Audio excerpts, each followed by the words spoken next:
দেখুন, রক্তদান সম্পর্কে বলার,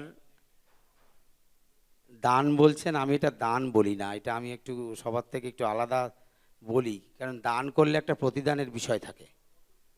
আর এখানে যিনি আছেন তুখোড় বাক্যবাণে আমাকে জর্জরিত করতে পারেন, কিন্তু এটাকে কিন্তু জর্জরিত করতে পারবেন না। কারণ দান করলে একটা প্রতিদানের বিষয় থাকে।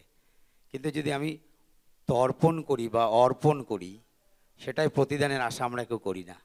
তা আমি এটাকে রক্ত দান না বলে রক্তার্পণ বলি। অর্পণ করাকে, কারণ অর্পণ করলে তার প্রতিদানে কিছু পাওয়ার আশা থাকে না। তাই রক্তার্পণ আর এই সিটিবিএনের কার্যক্রম, সিএনের কার্যক্রমে যারা আছেন, তারা এই মহতী কার্যক্রমটা আজ থেকে করেন না, অনেক বছর ধরেই করেন। আমি আগেও এসেছি, আজও এসেছি। কিন্তু এইখানের একটা আলাদা মাহাত্ম্য আছে, আলাদা গুরুত্ব আছে এই কারণে যে কোন রক্ত কার শরীরে গেল এটার থেকে বড় কথা, এখানে যারা রক্ত দান করেন, রক্ত অর্পণ করেন, তাদের মধ্যে একটা মমত্ববোধ বা মায়া মমতা মিশিয়ে থাকে। এটা একটা বড় প্রাপ্তি। আর মানুষ সব কিছু আবিষ্কার করেছে, দেখেছেন মানুষের কত বড় মহান ইচ্ছা। মানুষ সব কিছু পারে, মঙ্গলে যেতে পারে, চাঁদে যেতে পারে, মহাসমুদ্রের নিচে যেতে পারে, কোথায় কি আছে খুঁজে বের করতে পারে। মানুষ কত অসহায় জানেন?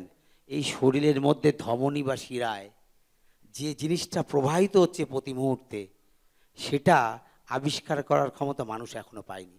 মানুষ বড় অসহায় প্রকৃতির সৃষ্টির কাছে। কেমন অসহায়? পৃথিবীতে 850 কোটি মানুষ আছে, তার অধিক সময় মানুষ। আমরা সব কিছু বলি, এই করতে পারি, এই করতে পারি।